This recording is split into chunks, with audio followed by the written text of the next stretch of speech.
10. GLS go for main engine start. Set T-minus 6, 5, 4. We have main engine start. 3, 2, 1. Booster ignition and liftoff of Columbia on a life sciences mission for Earth and space. Houston's now controlling. 3 good engines at 100%.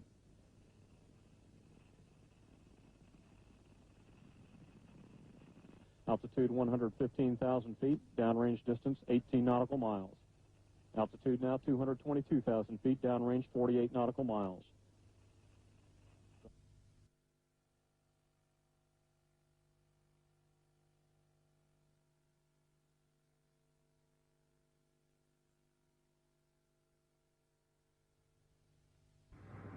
T-minus 10 seconds. 9, 8, 7. Go for main engine start. See main engines up and burning. 3, 2, 1, 0, and liftoff of the Space Shuttle Discovery and the Upper Atmosphere Research Satellite, beginning a new era studying the Earth's environment from space. Roger, roll, Discovery. Mission Control Houston now controlling the flight of Discovery. Eh bien, ce que je vais vous dire est le résultat de mon analyse en tant que physicien et scientifique et en tenant compte de toutes les données disponibles.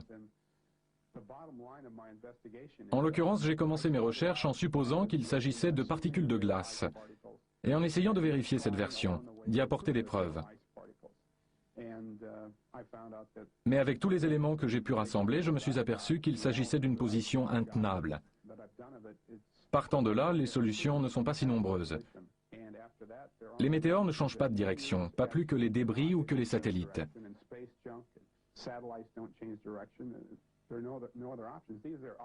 Les objets sont clairement au-dessus de la zone d'ionisation. Ils bougent dans l'espace. Pour moi, il s'agit d'engins spatiaux. Il n'y a pas d'autre explication.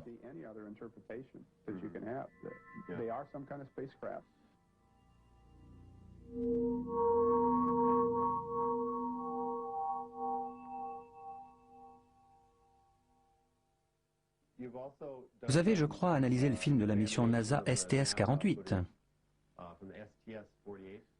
Oui, tout à fait.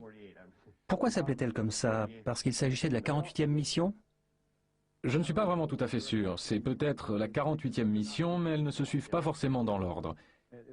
Alors je trouve cela un peu déroutant, mais je suis sûr qu'il y a une bonne raison à ça.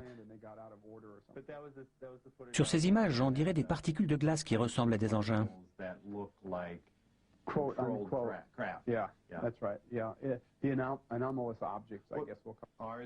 Est-ce qu'il s'agit d'engins contrôlés par une intelligence?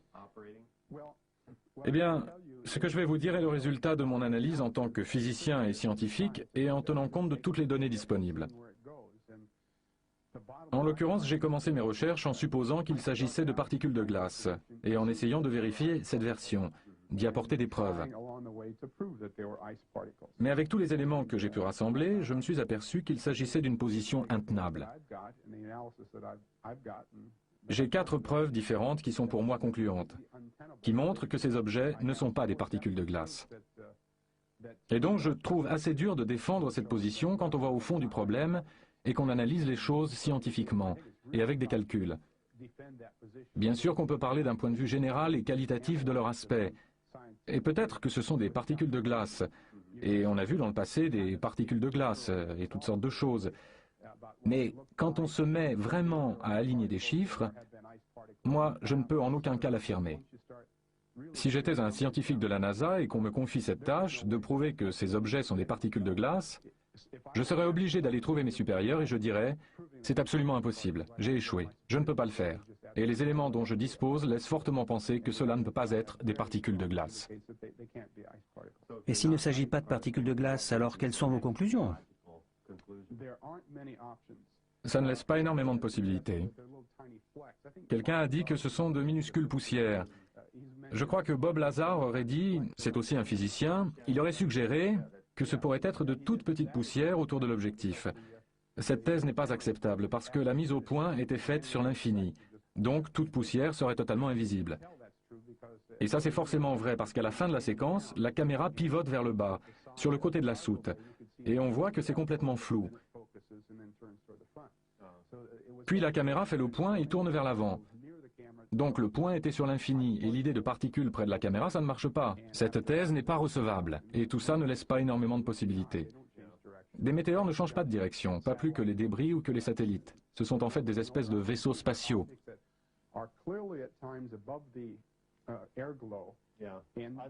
En dehors de l'atmosphère? Au-dessus de l'atmosphère? Certains des objets sont des engins, on peut les voir se détacher sur le fond noir. On peut voir la Terre et la zone d'ionisation. On peut voir les engins évoluer dans l'espace. Ce sont des engins extraterrestres. Il n'y a pas d'autre explication. Mais des particules de glace ne pourraient-elles pas être poussées par les fusées de la navette? Des particules de glace, on pourrait en prélever, vous comprenez, elles seraient toutes proches, car elles seraient dans un vide autour de la navette. Mais à ce moment-là, quand les propulseurs se mettent en marche, elles seraient poussées par les gaz d'échappement. Ça, c'est le scénario proposé par 4 scientifiques de la NASA. C'est une explication possible si l'analyse tient. Si elles sont loin de la navette et de l'atmosphère, alors il n'y a absolument aucun moyen de les manœuvrer, à moins qu'il n'y ait une espèce de vaisseau spatial, dirigé soit par quelqu'un de l'intérieur, soit à distance. On ne peut pas le savoir. Mais une fois qu'on a prouvé que ce ne sont pas des particules de glace, il n'y a plus énormément de possibilités. Ce sont forcément des vaisseaux spatiaux. Venons-en maintenant à vos travaux spécifiques sur ces images. D'accord. Récemment, j'ai travaillé sur le vol de la navette et sur cet enregistrement dont vous avez parlé. Nous avons quelque peu évoqué les circonstances. On m'avait transmis une copie des images, mais peut-être qu'un peu plus d'infos sur les circonstances serait utile. Je suis passé à l'émission Sightings, comme je vous l'ai dit. Et après l'émission, j'ai été contacté par des gens dans tout le pays pour des raisons diverses. Un certain Michael Mucker-Heide, physicien spécialiste des lasers, qui dirige un laboratoire de laser dans un hôpital, l'hôpital Sainte-Marie de Milwaukee, m'a appelé et m'a fait rencontrer le professeur Darrell Seeley, professeur de physique et chimie à la Milwaukee School of Engineering et physicien spécialiste des lasers. Et lui, à son tour, m'a fait rencontrer un groupe de microbiologie de l'université de Milwaukee, Wisconsin. Vous vous demandez peut-être ce que la microbiologie a à voir avec le film de la navette. Eh bien, ils ont accès à des logiciels qu'on ne trouve pas dans le commerce et dont ils se servent pour analyser des vidéos de toutes petites minuscules créatures qui se baladent dans le lac Michigan. C'est l'idéal pour ces petites particules, parce qu'on peut procéder image par image, avec une grille qu'on pose sur l'écran, de sorte qu'on peut localiser l'objet, cliquer sur la souris et avancer d'un trentième de seconde. On retrouve l'objet, on clique et on peut ainsi suivre la trace de l'objet. Finalement, on obtient des données qui permettent de faire un graphique. Et ensuite, je ne sais pas si vous voulez tous les détails techniques, mais c'est ce que nous avons dû faire. On prend un dérivatif numérique et on obtient un graphique vitesse-temps.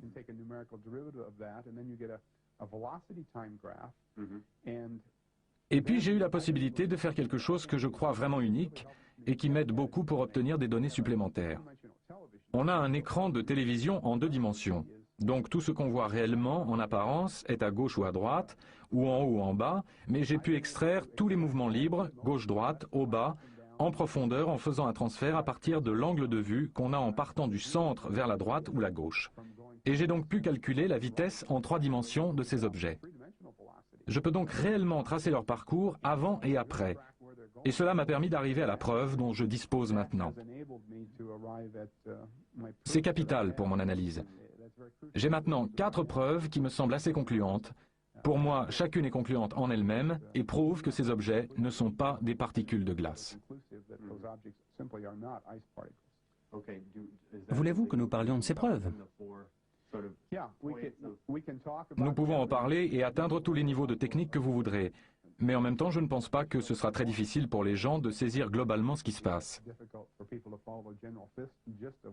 À un moment donné, nous devrions peut-être simplement regarder la cassette. Je vous montrerai certaines choses et nous pourrons continuer à partir de là.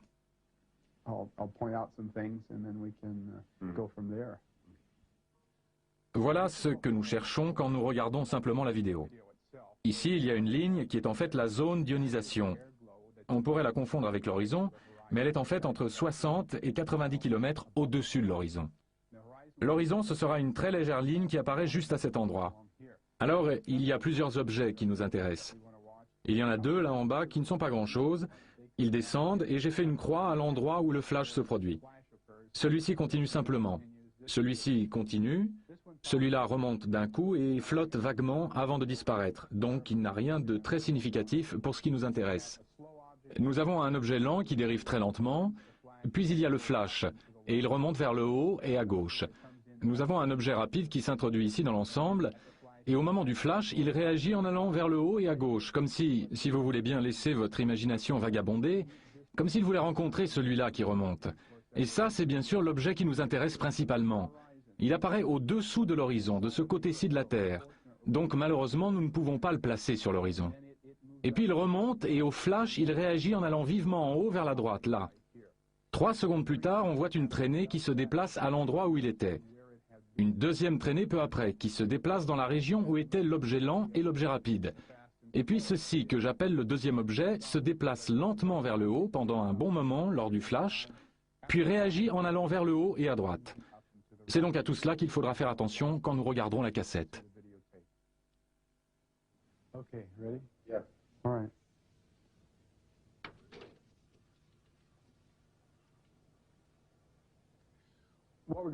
Ce que nous allons regarder maintenant, c'est environ 3 minutes du film de la navette avant que tout arrive.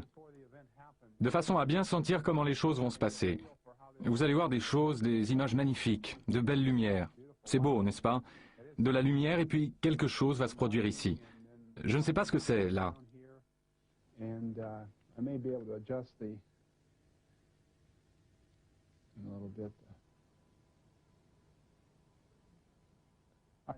Voilà approximativement la zone où tout s'est déroulé. On dirait une ville ou quelque chose comme ça. Ça, c'est l'extrémité de la zone d'ionisation. Et l'horizon est juste là.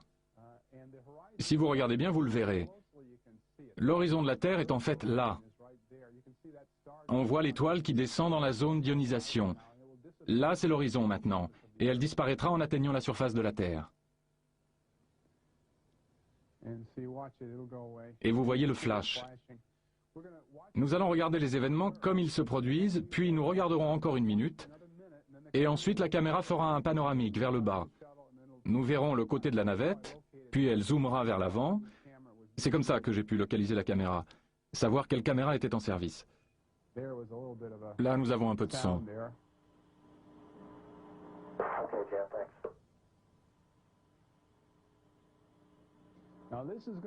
Maintenant, il va y avoir un des objets qui nous intéresse. Nous ne sommes pas encore tout à fait prêts. Nous allons simplement regarder la navette. Mais quand la caméra pivote vers le bas, il est important de le remarquer. Vous verrez que la mise au point n'a pas changé. Et vous verrez quand elle pique vers le bas et qu'on voit le côté de la soute que tout est flou parce que la mise au point a été faite sur l'infini, ce qui est très important pour nous. Maintenant, ça commence et les choses ne vont pas tarder à se produire.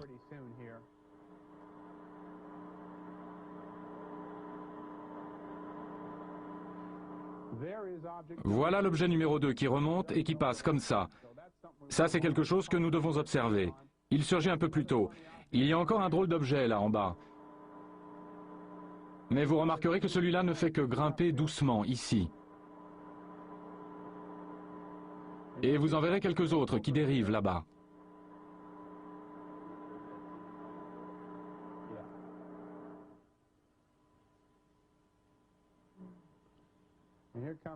Et en voilà un. Celui-là ne nous intéresse pas beaucoup. C'est celui qui était là-bas et ensuite il s'en va. Mais voilà de nouveau l'objet numéro 2, vous voyez? Et voilà l'objet lent, celui que j'ai appelé lent. Et regardez celui-là qui s'en va. Voilà un des deux qui descendait comme ça. Nous n'allons pas tarder à voir apparaître l'objet principal. Le voilà, il est juste là. Il va aller là-bas, il y aura un flash, et il va repartir vers la droite. Il arrive. Ils viennent là, vous allez avoir un flash. Surveillez bien le flash. Il y a le flash, et le voilà qui part. Et voilà la traînée. Et voilà la deuxième traînée, un peu difficile à saisir. On ne l'a pas très bien vu. Voilà l'objet numéro 2. Ce n'est pas très facile de les observer tous en même temps. L'objet rapide, celui-là, je ne l'ai même pas regardé. Mais il est entré, il a traversé. Voilà le lent. Lui aussi, il monte comme ça. Et en voilà encore quelques-uns dont j'ai parlé, qui sont un peu trop rapprochés là pour qu'on puisse les analyser. Et dans à peu près 65 secondes, la caméra va pivoter et je vous indiquerai comment ça se passe au moment où nous le verrons.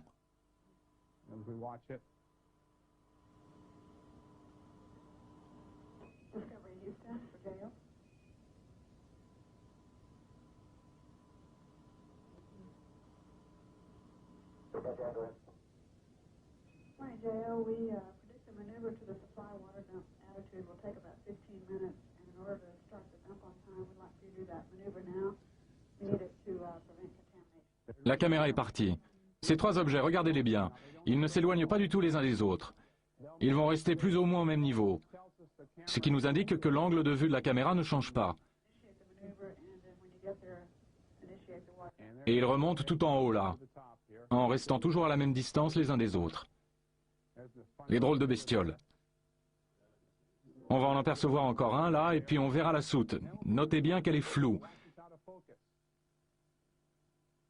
C'est important, parce que ça veut dire que ça ne pouvait pas être des poussières. Pour l'instant, c'est flou, et après, ils vont faire la mise au point. Voilà, ça devient net. Donc, des petites poussières devant la caméra, ça ne marche pas. Maintenant, on va avoir un panoramique, et vous remarquerez que l'angle de vue ne change pas du tout. Il va y avoir le panoramique, et vous verrez l'avant de la navette. C'est comme ça que j'ai pu déterminer l'emplacement de la caméra. Et j'ai pu également calculer l'angle. Le nez de la navette est devant. Ça, c'est l'avant de la soute. Vous le verrez un peu mieux dans quelques secondes. Et vous allez avoir une belle image dans une seconde. Le voilà. Voilà l'avant de la soute. Et nous sommes de nouveau là du côté droit. Et c'est là qu'est la caméra. Nous allons regarder à nouveau le moment essentiel plusieurs fois. Voilà l'objet principal qui monte. Cette fois, regardez bien celui-là. Celui-là file vers le haut. Mais regardez comment celui-là réagit au flash. Et il va remonter comme ça, très vivement, en passant tout près du flash.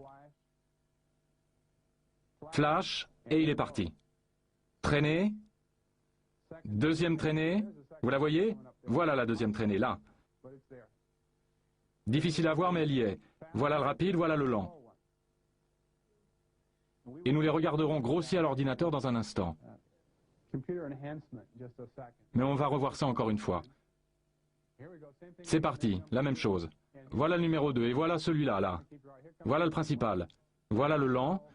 Vous allez voir le rapide arriver et repartir en flèche. Et le principal va de nouveau laisser sa traînée. Voilà le lent et le rapide. Le voilà.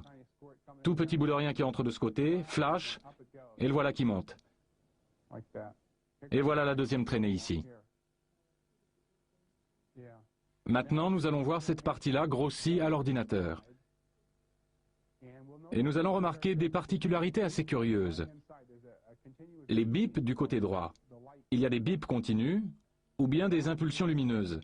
Ça, c'est l'objet lent. Et voilà le rapide. Il ne bip pas vraiment. Il va arriver, celui-ci bip et celui-là bip. Le voilà flash et il remonte. Et celui-là monte. Ça, ce sont les deux qui suivent aussi vers le haut. Celui-là aussi, vous le remarquerez, a une petite lumière qui clignote sur le côté droit. Il ne roule pas. Il ne roule pas comme le feraient des particules de glace. Et maintenant, après ça, nous allons voir l'objet principal. Donc, ils suivent leur trajectoire jusque-là. Ça, ce sont deux objets qui pourraient être intéressants. Des particules de glace, elles rouleraient. Voilà le principal. Ça, c'est juste un grossissement à l'ordinateur. Voilà la basse atmosphère, et il vient par ici et monte en flèche, comme ça. Voyez le flash?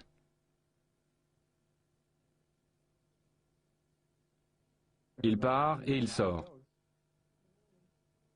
Voilà la traînée. Ça traverse là et ça sort clairement là.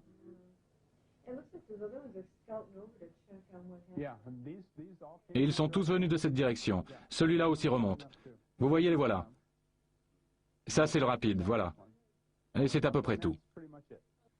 Je crois qu'il est important de noter qu'il y a 4 scientifiques de la NASA à qui on a demandé de regarder cette cassette et de donner leur avis. Et il faut se rendre compte, c'est important, qu'ils ont sûrement fait leur travail et qu'ils l'ont bien fait. On les a sans doute tirés de leur routine habituelle et on leur a simplement demandé de visionner un film. On ne leur a pas demandé d'en faire une analyse scientifique, écran par écran, ni rien qui ressemble au travail que j'ai fait. Simplement de regarder, de trouver une explication plausible. C'est ce qu'ils ont fait et ils l'ont très bien fait. Et de leur point de vue, au niveau où ils l'ont analysé, je vois très bien pourquoi ils ont pensé ce qu'ils ont pensé. Et si on pouvait pousser un peu plus loin l'analyse, je crois que vous voyez bien que ça ne tient pas vraiment le choc. Je ne pense pas qu'il faille considérer ça comme un conflit, nous contre la NASA. Pas du tout. On peut espérer que les scientifiques de la NASA s'intéressent au problème et que nous sommes tous des habitants de la planète Terre qui cherchons à comprendre ce qui se passe. Et tout scientifique digne de ce nom devrait avoir envie d'étudier ça un peu plus profondément. Et c'est ce que j'ai essayé de faire. Oui, regardons un peu la navette. Où les caméras sont-elles fixées? Voici la navette et voici la soute. Et les portes là s'ouvrent bien sûr. Et il y a plusieurs emplacements possibles pour la caméra. Une possibilité, c'est le centre de la navette, ici. Une autre serait sur le bras qui se déplie. Et ça pouvait être aussi à l'avant. Mais il y en a aussi une à l'arrière, et c'est celle-là dont il s'agit. Elle était environ là, sur ce côté de l'arrière, et elle était dirigée plus ou moins dans cette direction. Dirigée vers le haut, comme ça. Donc si ça c'est le point mort et que l'objet qu'on voit dans le film est là, alors si ce sont des particules de glace, ça veut dire qu'elles volent plus ou moins quelque part par là. Si ce sont des particules de glace. Et celle qu'on voit sur la droite serait un peu plus par là. Mais globalement, la zone concernée se trouve en haut de ce côté de la navette, en allant par là. S'il s'agit de particules de glace, j'ai calculé qu'elles devraient être environ à 30 mètres au-dessus des fusées de correction d'attitude. Ce qui les placerait, la navette fait environ 6 mètres de largeur, à 30 mètres, soit à peu près par là. Donc si ce sont des particules de glace, l'objet principal serait quelque part par là. Il faut bien garder cela présent à l'esprit quand nous chercherons laquelle des fusées de correction d'attitude a pu servir, parce que ça part comme ça. Donc celles-ci sont évidemment hors jeu parce que ça ne peut en aucun cas avoir été celles qui sont à l'avant. Donc les autres possibilités, c'est qu'il y ait d'autres fusées de correction d'attitude par là, de ce côté-là, et la même chose de l'autre côté. Je pense qu'on peut raisonnablement supposer qu'elles seraient placées ici parce que les objets sont là et que celui-là remonte dans cette direction. Donc c'est ce groupe-là qui doit être responsable.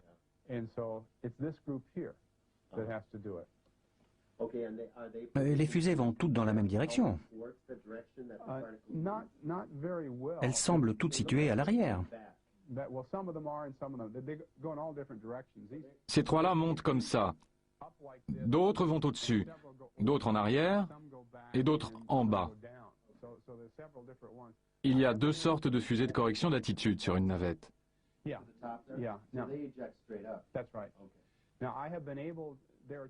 Il y a deux sortes de fusées de correction d'attitude sur une navette. Les fusées normales et les fusées Vernier, qui sont beaucoup moins puissantes. Les fusées normales ont une poussée d'environ 870 livres, et les Vernier ont une poussée d'environ 24 livres. Quand une fusée normale s'active, n'importe laquelle de ces fusées normales, la navette elle-même réagit en tournant d'un côté ou de l'autre. C'est à ça qu'elles servent.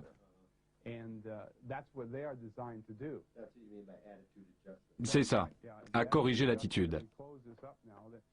Maintenant, mettons tout cela de côté pour l'instant pour nous expliquer un peu plus en détail. Les fusées sont faites pour que la navette fasse ceci, ou ceci, ou ceci, selon qu'on tire celle-là ou une autre, pour modifier la position ou l'orientation dans l'espace. Alors j'ai des chiffres que m'a fourni James Oberg sur le degré de rotation ou l'accélération angulaire que produit chaque fusée de correction d'attitude.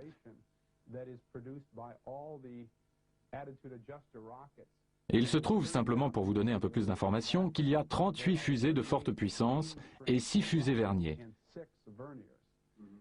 Nous en avons déjà laissé 14, plus 2 là, nous avons déjà éliminé celle-là. Mais de chaque côté, il y a encore 12 normales et 2 Vernier ici et ici. Et je sais dans quelle direction celle-là s'active. Mais si on considère l'accélération produite par les fusées de correction d'attitude normale, et vu que le film continue 65 secondes après que l'objet est remonté en flèche, on peut calculer de combien de degrés l'image aurait dû tourner. Et il se trouve qu'il aurait dû y avoir une rotation de 6 degrés environ, ce qui serait nettement visible dans l'image de la navette. Comme il n'y a aucune rotation de l'image, cela élimine les 24 fusées principales, et ça ne laisse que 2 Vernier ici et 2 Vernier là. Il faut que je vous montre les images pour vous faire voir à quel point l'image aurait changé du fait de cette rotation. Je vais vous la montrer. Voici un schéma simplifié, sans les objets secondaires. Voici notre objet principal qui arrive. Voilà le flash et il file dans cette direction. Et voilà le numéro 2 dont nous avons parlé, qui arrive et qui file aussi vers le haut, comme ça. Ça, c'est l'extrémité de la zone d'ionisation. L'horizon est là, mais ce qu'on voit, et qui ressemble à l'horizon sur les images, est en fait le haut de la zone d'ionisation. Je vais vous montrer un autre schéma. Ça, c'est ce qu'on a en réalité, et ça, c'est ce qu'on voit pendant toute la durée, les 65 secondes après qu'il remonte. C'est ici qu'aurait été la zone d'ionisation si l'une des fusées principales s'était activée. Il se serait déplacé de là à là. Et ce n'est clairement pas ce qui se passe. Parce que si nous revenons à la navette, disons que cette fusée de correction d'attitude part dans cette direction. Ça va provoquer une rotation de la navette dans ce sens. Et la caméra tourne aussi. Donc on peut calculer ce qui se passerait. J'ai parlé de 6 degrés. 6 degrés, ça fait ça. Et ça, évidemment, ça se remarquerait. Et ça n'est pas ce qui se passe. Ce qui nous permet d'éliminer 38 fusées. Et il ne nous reste que les 6 fusées Vernier.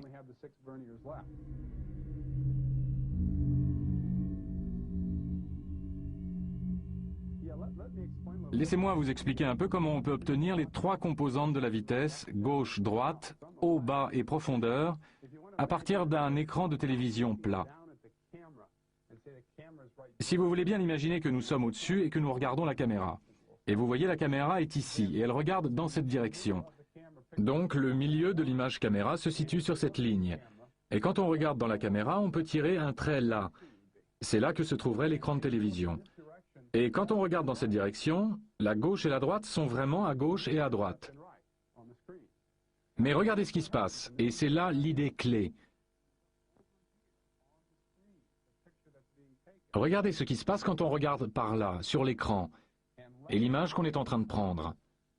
On regarde dans cette direction, et la gauche et la droite deviennent comme ça. Et remarquez que la gauche et la droite comprennent maintenant une partie de la profondeur, la 3e dimension. Et en conséquence, cette information est captée sur le film. Donc, s'il existe un moyen d'extraire cette information du film et de la quantifier, alors on peut obtenir le mouvement en profondeur, en largeur et en hauteur. Je peux aussi faire la même chose en partant des côtés, mais le raisonnement est similaire. Donc, tenons-nous-en là. Ce que je veux dire, c'est que même si l'écran est plat, parce que la gauche et la droite, vues sous cet angle, prennent de la profondeur, cette information existe dans le film. Donc, on peut en tirer toutes les dimensions. Si ce genre de choses vous intéresse, ce que je viens de vous décrire avec des mots, c'est que lorsque nous regardons avec la caméra, nous regardons en coordonnées sphériques. Et nous pouvons ensuite traduire les coordonnées sphériques en coordonnées cartésiennes. Et c'est comme ça que nous obtenons la 3e dimension. Ce sont ces formules qui interviennent là pour la gauche et la droite. Pour la caméra de télévision, l'équation est celle-ci. C'est ce que nous voyons et cela contient les 2 composantes. Là, c'est pour la hauteur, c'est la même chose. Je ne sais pas s'il faut vraiment que nous entrions dans le détail de ce que ces équations veulent dire, mais cela montre comment on peut faire la traduction et obtenir les 3. Vous voyez, là, il y a le X, Vx, Vy et Vz. Donc si on résout toutes ces équations, on obtient les 3 composantes. Et c'est comme ça que ça marche. Et ça vous permet de décrire le mouvement de l'objet en 3 dimensions. Exactement. On n'est plus limité à un écran plat. On sait exactement où vont les choses dans l'espace. C'est ça qui en fait résume ce que j'ai réussi à faire.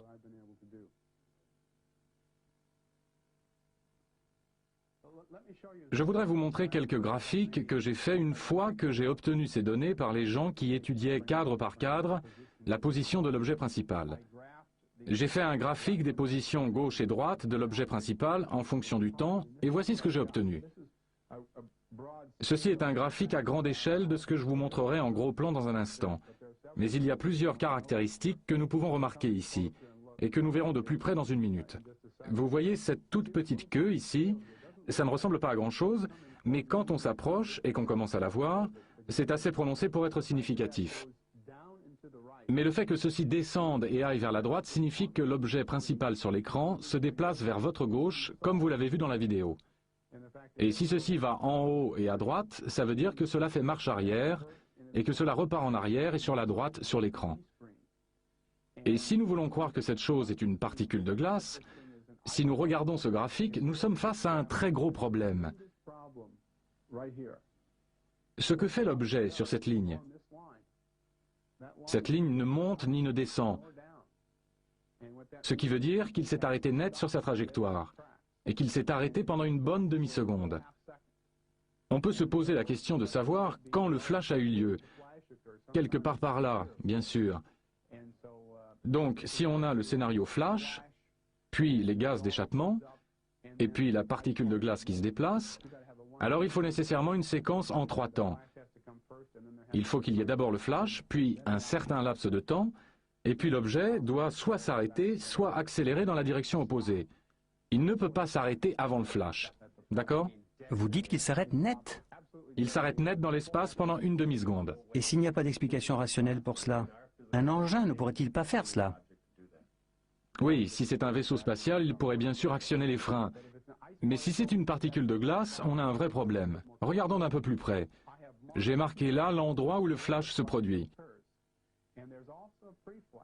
Et il y a aussi un flash avant qui est un peu dur à voir sur le film original quand on le regarde simplement. Mais les gens de Milwaukee l'ont tiré pour moi. Il y a eu un minuscule flash avant et ensuite le flash lui-même. Et les deux n'ont pas la même durée. Ce sont des données brutes, pas du tout traitées. Voilà l'arrêt, juste là. Le flash d'avant a eu lieu en fait au moment où l'objet bouge vers la gauche. Alors on se demande à quoi rime cette thèse des particules de glace si le pré-flash a arrêté l'objet et qu'il est resté planté là.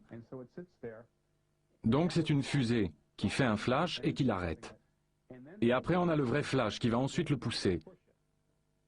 Eh bien, premièrement, ce serait une coïncidence extraordinaire que le pré-flash le pousse juste assez pour l'arrêter. Ça pourrait peut-être le ralentir ou le pousser dans l'autre sens. Mais si cela se produisait, ce serait vraiment une coïncidence extraordinaire. Mais de plus, en utilisant l'analyse que je vous ai expliquée auparavant, en extrayant les 3 composantes de vitesse, j'ai trouvé dans quelle direction l'objet allait avant le flash.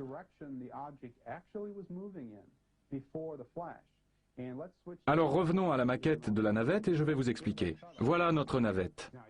Maintenant, dites-moi comment ça pourrait marcher. Si c'est une particule de glace, elle est quelque part par là. Et je peux prouver, avec les méthodes que je viens d'indiquer, qu'avant le flash, avant le pré-flash, elle se déplace comme ceci, dans cette direction. Et si elle s'arrête, c'est forcément que quelque chose la repousse dans cette direction. Manifestement, ça ne peut pas être la navette. Donc, l'explication par le pré-flash ne fonctionne pas. La raison pour laquelle cet objet s'arrête n'est pas due à l'une des fusées de correction d'attitude. Nous avons donc un énorme problème, parce que cet objet s'arrête juste au moment ou juste avant le flash principal. Et si c'est une particule de glace, elle ne peut absolument pas le faire. Et c'est là la preuve numéro 1 que ce ne peut pas être une particule de glace. Donc, si nous ignorons ça et que nous continuons, on ne peut pas vraiment faire ça, mais enfin. Alors, nous pouvons analyser le deuxième objet, et je crois que je vais laisser ce graphique et revenir à l'image originale. Et je vous donnerai la preuve numéro 2 que ça ne peut pas être une particule de glace.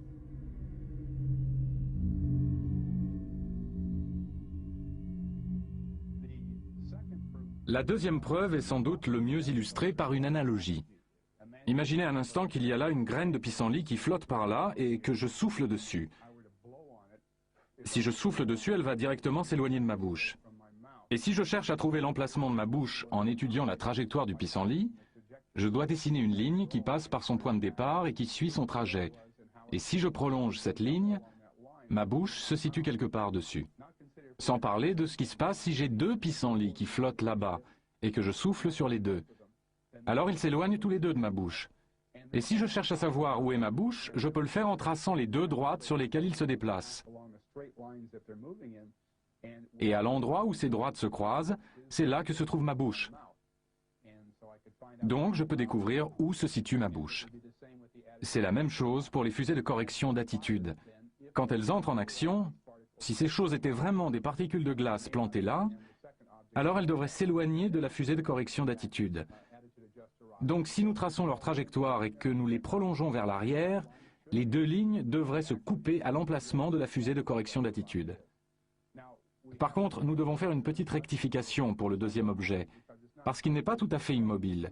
Il dérive légèrement vers le haut. Mais nous pouvons nous en rendre compte en prenant la pente de la ligne après et en comparant avec la pente avant. Ce n'est pas si compliqué, mais c'est difficile à expliquer avec des mots. Nous pouvons compenser et retirer ce mouvement supplémentaire et ensuite tracer la ligne, et cela nous donnera la vitesse ajoutée par la fusée de correction d'attitude. Donc si nous traçons ces 2 lignes en les prolongeant vers l'arrière, Elles doivent se croiser en un point, et ce point doit être l'emplacement de la seule fusée de correction d'attitude qui a pu provoquer tous ces mouvements bizarres. Voici un schéma de ce que je viens de vous expliquer en parlant des pissenlits. Voici notre objet principal qui arrive par là, qui repart comme ça. Nous traçons une ligne le long de cette trajectoire, et quelque part sur cette ligne doit se trouver la fusée de correction d'attitude. Ça, c'est le deuxième objet.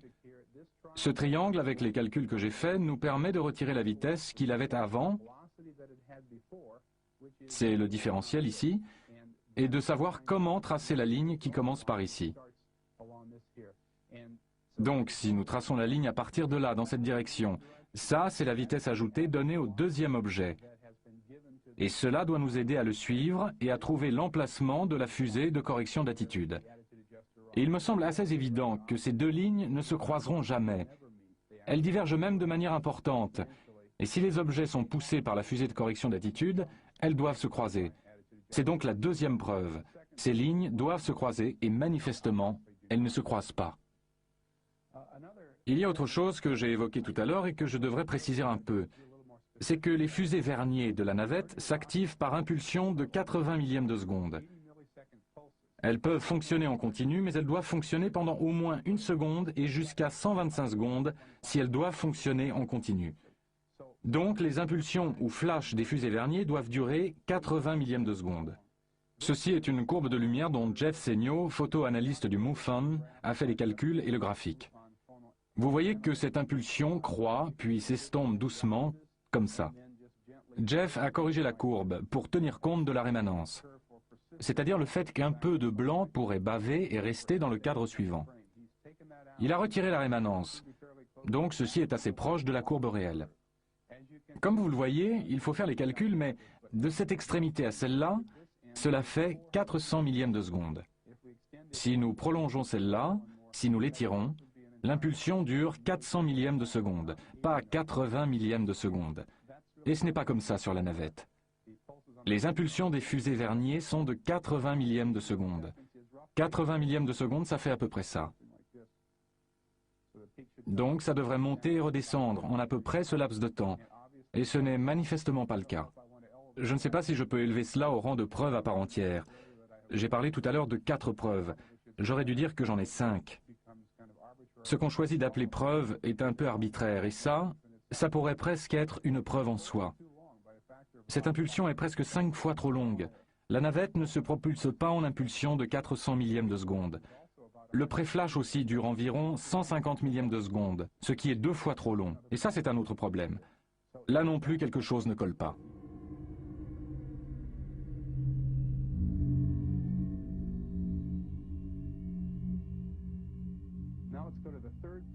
Venons-en à la troisième preuve, partant du principe que l'objet est une particule de glace.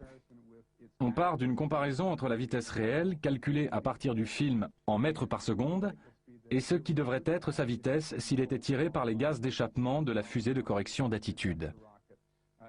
Cela implique ce qu'on appelle la force de traînée, et ça fonctionne à peu près comme ça. On prend un objet posé là, et puis il y a l'échappement. Supposons que l'objet est très gros et ne va même pas réagir. Alors l'échappement se produit et passe de part et d'autre et l'objet ne bouge pas du tout. Le temps que l'objet met à ressentir l'échappement, c'est le temps qu'il faut au gaz d'échappement pour le dépasser.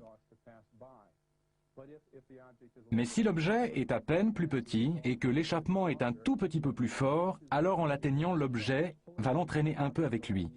Et alors il faudra un peu plus de temps pour que les gaz d'échappement passent. Et ceci continue avec la vitesse constante. Donc l'objet sera tiré et précipité par les gaz d'échappement, tandis que les gaz d'échappement passent.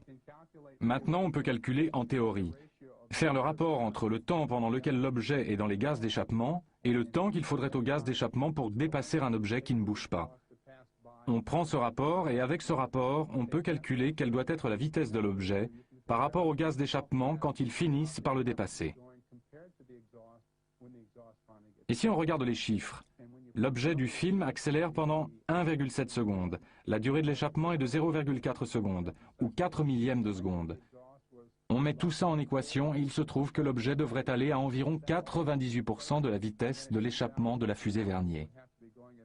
Je crois avoir mentionné tout à l'heure que cela fait environ 2700 mètres par seconde. La vitesse réelle de la vernie à cet angle se situerait sans doute aux alentours de 2800 mètres par seconde, ce qui place la vitesse de la particule de glace à environ 2750 mètres par seconde, parce qu'elle accélère pendant cette durée. Nous pouvons le calculer à partir des chiffres que nous avons vus sur la vidéo. Les particules de glace devraient se déplacer à environ 2750 mètres par seconde, soit approximativement 10 000 km/h. Maintenant, voyons comment nous allons calculer la vitesse réelle de la particule de glace.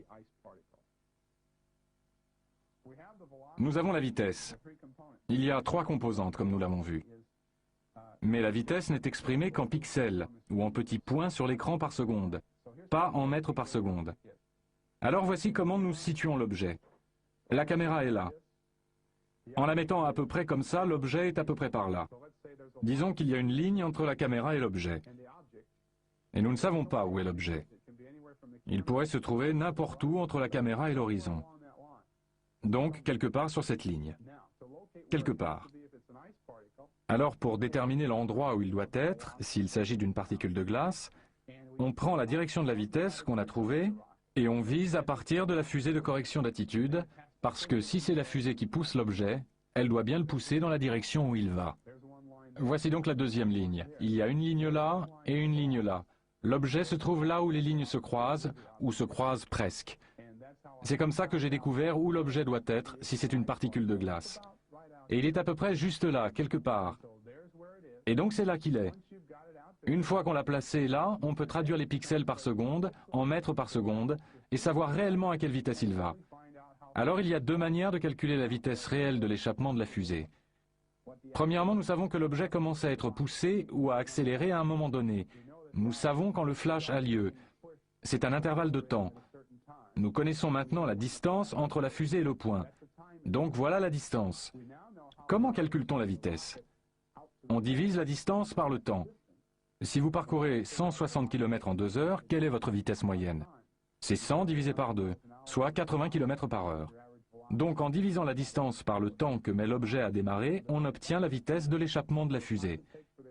Donc, sachant à quel endroit ces lignes se croisent, nous pouvons entrer les chiffres. Et lorsque j'ai fait ça, j'ai trouvé que la vitesse de l'objet, si c'est une particule de glace, calculée à partir des données du film, devrait être d'environ 1,50 m par seconde. Et nous venons de voir qu'en fait, elle devrait être de 2800 mètres par seconde. Et ces chiffres sont tellement éloignés qu'ils ne sont même pas comparables, de 1,50 m à 2800 mètres. Donc nous avons là, je pense, une preuve très solide que l'objet en question, l'objet principal, ne peut pas être une particule de glace. C'est simplement une question d'ordre de grandeur. Il ne va pas assez vite. Et voilà notre 3e preuve.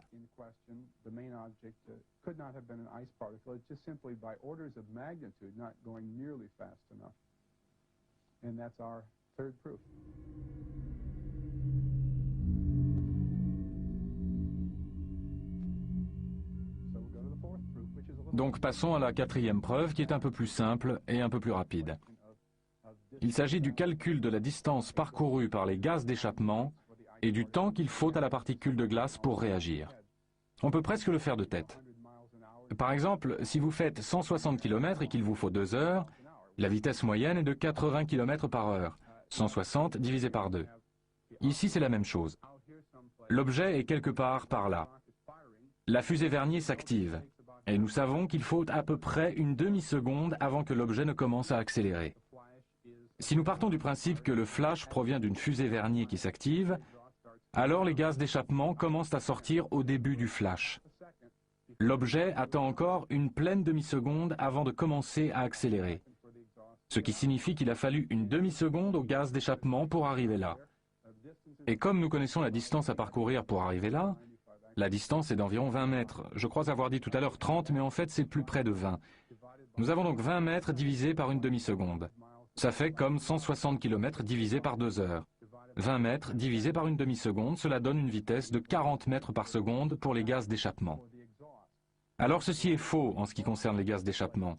Mais si nous supposons que c'est ce qui s'est passé, c'est-à-dire ce qu'on voit sur le film, alors l'objet doit nécessairement se déplacer à 98% de cette vitesse. Disons pour simplifier 40 mètres par seconde. De toute évidence, on est loin du mètre 50 par seconde que nous avons trouvé tout à l'heure. Donc voilà une quatrième preuve, plus simple que l'objet n'est pas une particule de glace. Et si nous résumions les preuves 3 et 4, j'ai encore quelque chose à vous montrer qui complète le tableau. La vitesse de la particule de glace, puisqu'elle accélère pendant 1,7 secondes, puisqu'elle accélère pendant tout ce temps, doit être d'environ 98% de la vitesse de l'échappement, donc 2800 mètres par seconde. C'est obligatoire. Si on prend la preuve numéro 4 et qu'on prend la distance divisée par le temps, elle va à 40 mètres par seconde. Si on prend les données réelles et la situation à partir de la direction de la vitesse après, et aussi la ligne jusqu'à l'horizon, elle va à 1,50 m par seconde. Ces trois chiffres devraient être identiques. Et comme ils ne le sont pas, je crois qu'on pourrait en faire 3 preuves. Je me contente de dire que nous avons 2 preuves. Encore une fois, tous ces chiffres devraient être identiques et ne le sont pas. Et donc cela ne cadre pas avec la théorie des particules de glace. Et cela résume les preuves 3 et 4.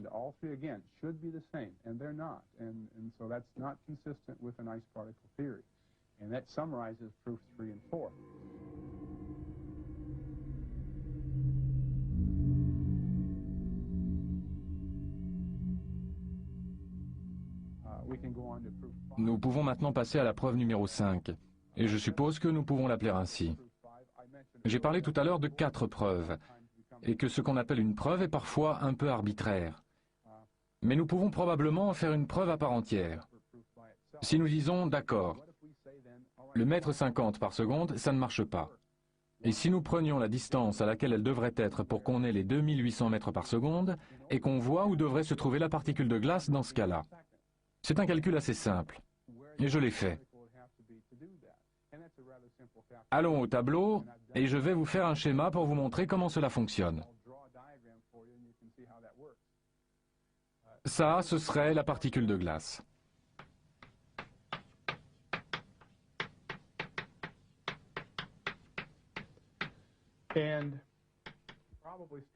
Permettez-moi de la mettre entre guillemets. La navette se trouverait alors là.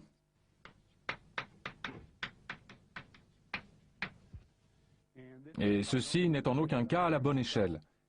À cette échelle, la navette serait un point inimaginablement petit. Nous regardons d'en haut, au cas où vous ne pourriez pas le voir avec ça. En tout cas, au bout du compte, si nous plaçons la particule de glace là où elle devrait se trouver pour avoir une vitesse de 2800 mètres par seconde, cela fait un peu plus de 35 km.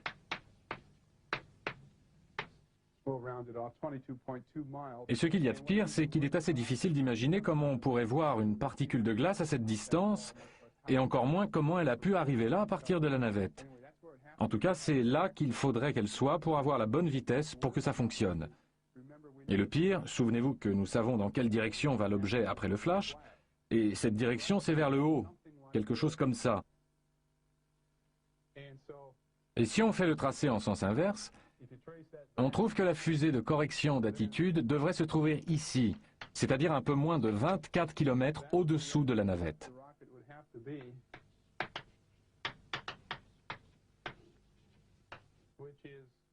Donc, pour la pousser dans la bonne direction, si elle est là où elle doit être pour avoir la bonne vitesse, il faudrait que la fusée de correction d'attitude soit tout en bas, là. Je considère ça comme une 5e preuve. Là encore, rien ne colle. En fait, je crois que nous devrions résumer toutes les preuves et voir comment tout ça s'organise. Donc, il se passe là quelque chose d'assez incroyable. Et une chose dont je n'ai pas encore parlé, parce que je me suis efforcé d'expliquer les choses en termes de particules de glace, c'est que, nous l'avons vu tout à l'heure dans la vidéo, en visionnant la cassette, il y a 2 traînées qui traversent là. Comme par hasard, après que la particule principale s'éloigne en accélérant, il y a une traînée qui vient par là. Qu'est-ce que c'est ? Et il y a une autre traînée qui vient là à droite, là où se trouvaient d'autres particules au moment où elles ont accéléré. Et le fait qu'il y ait eu 2 flashs, un pré-flash et un flash, forme une sorte de coïncidence avec ces 2 traînées. Et donc je ne dis pas vraiment ce qu'elles sont, je n'ai aucune preuve indiquant ce qu'elles sont. Mais une interprétation possible est certainement que ce sont des missiles. C'est ce que certaines personnes ont dit. Mais peut-il s'agir vraiment de missiles, des missiles en dehors de l'atmosphère? Oui. Oui, certains ont suggéré que ce seraient des lasers. Ça ne peut pas être des lasers. Les lasers vont immédiatement d'un point à un autre. Donc on pourrait donner des interprétations intéressantes. Would a rocket appear like that, though? Well, it would have a contrail, I think. It could So have a that's contrail. probably what's being seen, not the rocket itself. Yeah, but that's right. Yeah, if that's the case. sure, that's right. So there are interesting interpretations that you can have. So there's no other Il n'y a pas d'autre explication possible pour les traînées? Vous savez, je ne peux pas affirmer cela de façon définitive. Savez-vous si les spécialistes de la NASA ont commenté ce point? Les 4 scientifiques qui ont visionné ce film et qui ont dit que les objets étaient des particules de glace n'ont pas fait de commentaires sur les traînées. À mon avis, c'est un oubli étrange. À ce stade, nous pouvons tous donner une interprétation. Moi, mon propos, c'est que je me suis attaché à prouver d'une manière ou d'une autre que ces objets sont ou ne sont pas des particules de glace. Et je suis à peu près convaincu que ce ne peut pas être des particules de glace. Et cela jette un beau pavé dans la mare. Qu'allez-vous faire maintenant que vous avez collecté toutes ces données et que vous possédez un matériel de présentation très riche? Eh bien, je vais intervenir lors d'autres conférences, avec peut-être un peu plus de diffusion dans la mesure où les conférences sont en partie subventionnées par le Fonds pour la recherche sur les ovnis. Et je dois faire un rapport final et ils le diffuseront aussi. Oui, il y a quand même quelque chose qui m'intrigue dans tout ça. La NASA doit bien savoir quelque chose sur ces objets. Oui ou non? Ils doivent bien avoir une idée. Je voudrais clarifier. Nous ne faisons que spéculer, mais dans ce cadre-là, je vais spéculer si vous voulez. On pourrait penser qu'ils savent qu'il se passe quelque chose de bizarre. À moins qu'ils s'en fichent un peu. On ne peut pas réfléchir à la place des gens. Je suis sûr que certaines personnes regarderaient ça et diraient que ça doit être des particules de glace. Avez-vous été récemment en contact avec eux et connaissez-vous un peu ces scientifiques? J'ai passé l'été 1991 au Marshall Space Flight Center à étudier la surface du Soleil et ses composantes. Et les gens que j'ai rencontrés sont en général de bons scientifiques, des gens très intelligents. Ils rentrent chez eux le soir et ils regardent la télévision, je ne sais quoi, et pour la plupart, ils ne s'intéressent que de très loin aux ovnis. Le terme ovni n'a pas été prononcé de tout l'été où je suis resté là-bas. Donc je comprends aisément que des gens n'aient même pas envie de penser une seconde que ce puisse être des ovnis, et qu'ils disent, eh bien, des particules de glace, ça me va. Donc, si je comprends bien, pour vous, l'attitude de la NASA est plus proche de celle de l'opinion publique que de celle du gouvernement. Ce n'est pas comme s'ils étaient tous là à nous cacher les choses. Loin de là. Ils sont comme nous. Ils regardent et si ça se trouve, ils se posent des questions aussi.